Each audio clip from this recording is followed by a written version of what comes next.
Olá pessoal, sou Anderson, professor de Geografia. Na aula de hoje nós vamos continuar aí o estudo do mundo urbano, vamos encerrar a temática das cidades e vamos falar um pouquinho aí sobre o êxodo rural.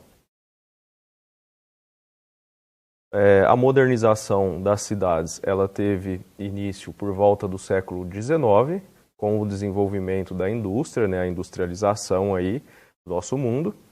Surgiram aí inovações, as ruas passaram a ser calçadas, surgiram os parques públicos, o crescimento e a diversificação do comércio, em consequência aí da industrialização, da chegada de novos produtos. Começou também o transporte público, principalmente através aí dos trens, e de metrôs, certo? A expansão do acesso à energia elétrica também começou a ter, entre aspas, aí uma democratização, A energia elétrica começou a se tornar mais acessível a mais grupos sociais. E em 1905 nós temos a marca aí, o Reino Unido se tornou o primeiro país com mais habitantes na cidade do que no campo. Ou seja, mais de 50% da população nesse país estava vivendo na cidade e não no campo. Vamos conversar agora brevemente aí sobre as cidades no Brasil colonial. No momento em que iniciou aí a exploração do nosso país pelos portugueses, a Europa e o Brasil viviam momentos distintos, A Revolução Industrial estava acontecendo em solo europeu, e o Brasil nesse período aí como colônia de exploração dos portugueses. Nessa época tinha-se no Brasil poucas cidades, as cidades a maioria eram litorâneas, às margens aí do Oceano Atlântico, eram pequenas quando comparadas às metrópoles europeias. Nós temos aqui uma imagem, uma gravura, que ilustra as pequenas cidades coloniais litorâneas brasileiras. Um conceito interessante para vocês memorizarem e compreenderem, está aí na página 210, a diferenciação entre o crescimento urbano e a urbanização. O crescimento urbano, ele ocorre, o que ele significa? É quando ocorre o aumento da população da cidade. Então, o espaço que é ocupado pela cidade, ele é ampliado. Então, toda vez que nós dissermos sobre crescimento urbano, estamos falando aí da expansão da massa urbana, do crescimento de uma cidade ou das cidades. Quando a gente fala em urbanização, a gente está falando quando ocorre o crescimento da população urbana, quando é superior ao da população rural. Esse tipo de crescimento ele é acelerado pela industrialização e pelo êxodo rural. Então, o termo urbanização ele é utilizado para contrapor aí, a população urbana e a população rural. Ou seja, ele diz que há aí um aumento da quantidade de pessoas vivendo em zona urbana. Um fenômeno aí da vida urbana são as regiões metropolitanas. Nós temos aqui a definição do que são regiões metropolitanas. São áreas formadas por um núcleo densamente povoado e um conjunto de áreas vizinhas que partilham um determinado espaço. As regiões metropolitanas elas são criadas por lei, através de critérios que mudam de país para país e de estado para estado, Então, como é o caso aqui no Brasil, a criação das regiões metropolitanas depende da autorização aí dos governos dos estados, das assembleias legislativas estaduais, através de projetos de leis que criam essas regiões. Nós temos aqui a imagem da região metropolitana de São Paulo. A gente observa aqui o município de São Paulo e os municípios aqui vizinhos que compõem a região metropolitana do estado de São Paulo, como, por exemplo, Guarulhos, São Caetano do Sul, Diadema, São Bernardo do Campo e todos os outros municípios que estão aqui circunscritos nessa região metropolitana.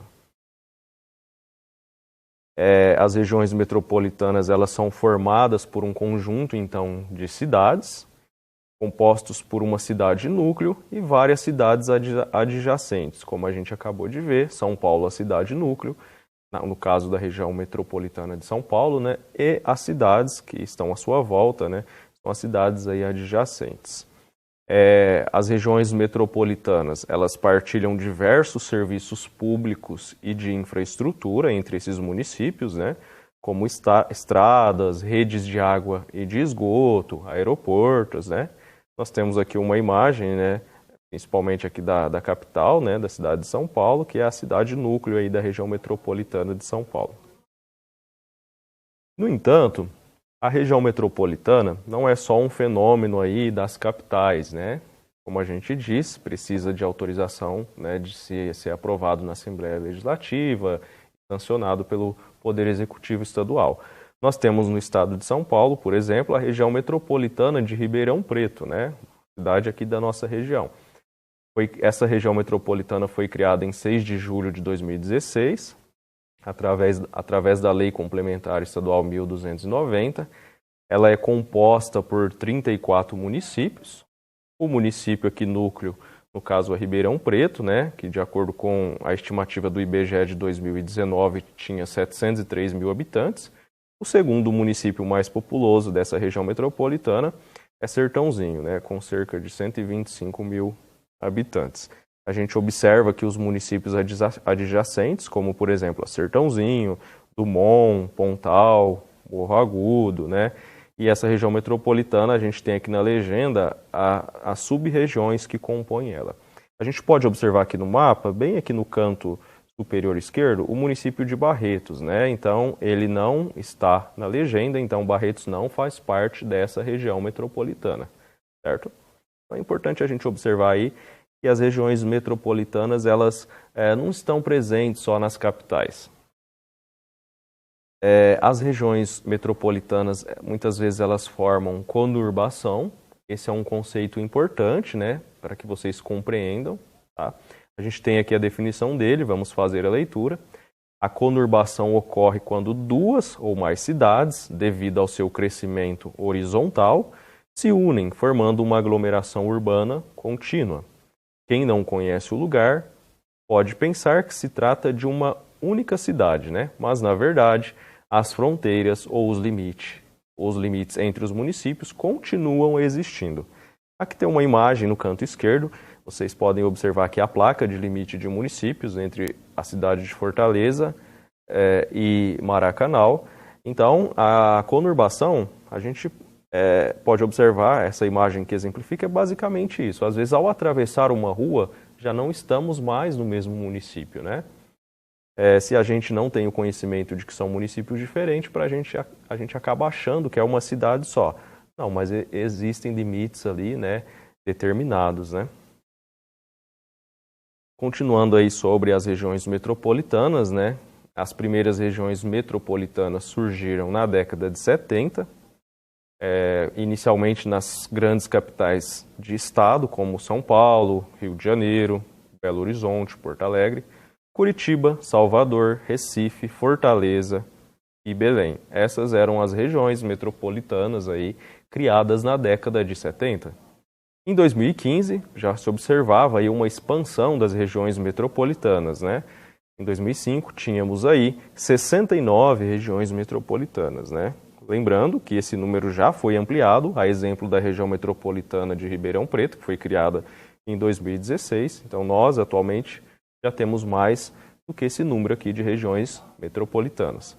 A imagem aqui ao lado, ela ilustra a região metropolitana de Campinas, né? Outra região metropolitana aí do estado de São Paulo.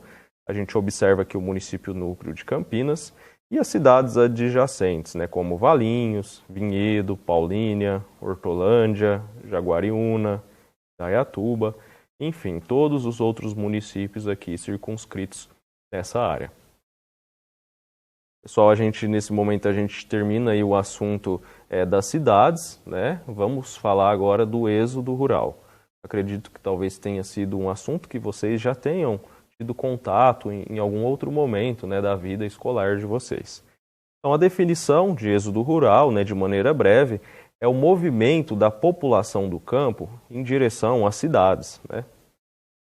São vários fatores, né, que influenciam esse movimento, que determinam esse movimento. No Brasil, no caso em específico do Brasil, foi a mecanização da lavoura, né, ou seja, a introdução de máquinas, de tecnologias no campo, né, tanto para plantio quanto para colheita. A miséria, né, do trabalhador rural, as condições, né, econômicas e sociais que o trabalhador rural estava submetido no campo, isso fez com que o trabalhador rural buscasse aí uma expectativa de uma vida melhor na cidade. E também a concentração de terras, né? Nós temos aí essa informação na apostila de vocês, na página 213, e 44% das terras, né, no Brasil estavam nas mãos de 1% dos proprietários, né? Então nós temos aí poucas pessoas com grandes áreas de terra, né?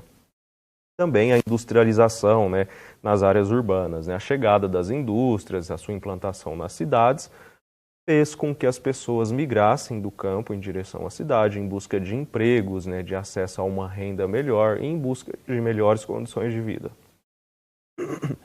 Nós temos a imagem aqui, né, podemos acompanhar aqui na legenda, ó, século XX, a migração de nordestinos, principalmente para o estado de São Paulo e para o Rio de Janeiro.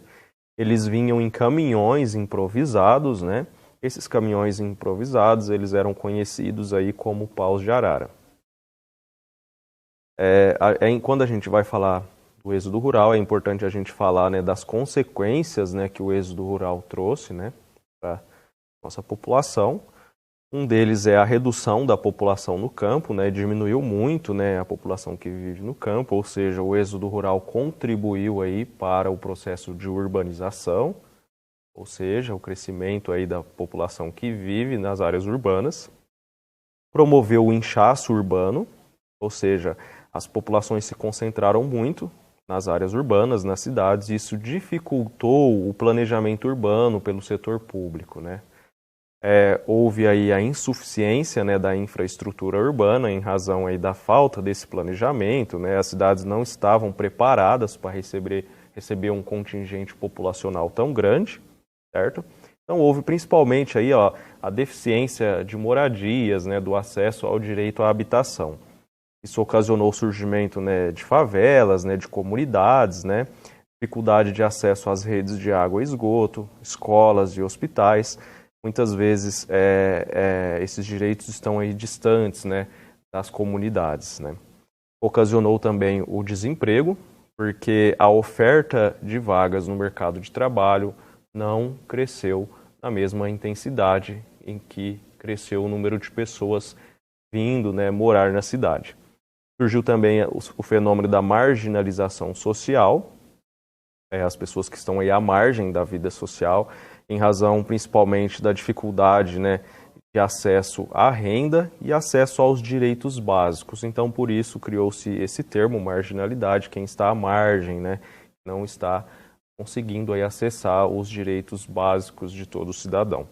Nós temos uma imagem aqui de uma comunidade, né, o Complexo do Alemão, no Rio de Janeiro, né? A gente vê aqui uma quantidade significativa, né, de habitações, né, irregulares, que não têm aí a mesma infraestrutura do que outras áreas da cidade, em consequência, principalmente, da desigualdade social e de renda, que acaba influenciando diretamente no acesso aos direitos básicos. Vamos refletir um pouco sobre o que a atividade 3, na página 214, está pedindo.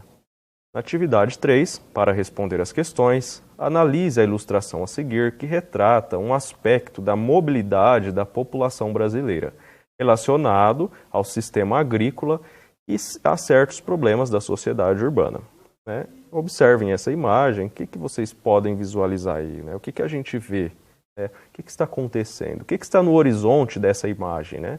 A gente vê aqui edifícios, né? Provavelmente que é uma zona urbana. Nós vemos aqui pessoas, né, indo em direção, né, à vida urbana, né? Então, que fenômeno que é esse? Que nome que recebe esse fenômeno que a figura está ilustrando? Na alternativa A, essa é a pergunta.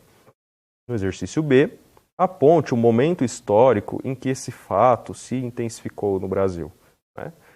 A partir de quando, né? A apostila de vocês tem esse conteúdo, vocês podem observar, inclusive é tema da aula de hoje, né? Em que momento que começou a acontecer esse processo, né, no Brasil, o que mudou, né, na estrutura da nossa sociedade para levar a esse fenômeno. Aponte pelo menos aí 2 causas referentes ao meio rural que determinaram esse fato. O que aconteceu no meio rural que favoreceu esse fenômeno? E depois, na D, aponte pelo menos 2 consequências desse fato nas grandes cidades. Quais as consequências, né, que tiveram na cidade, né, como resultado, como produto, né, desse fenômeno?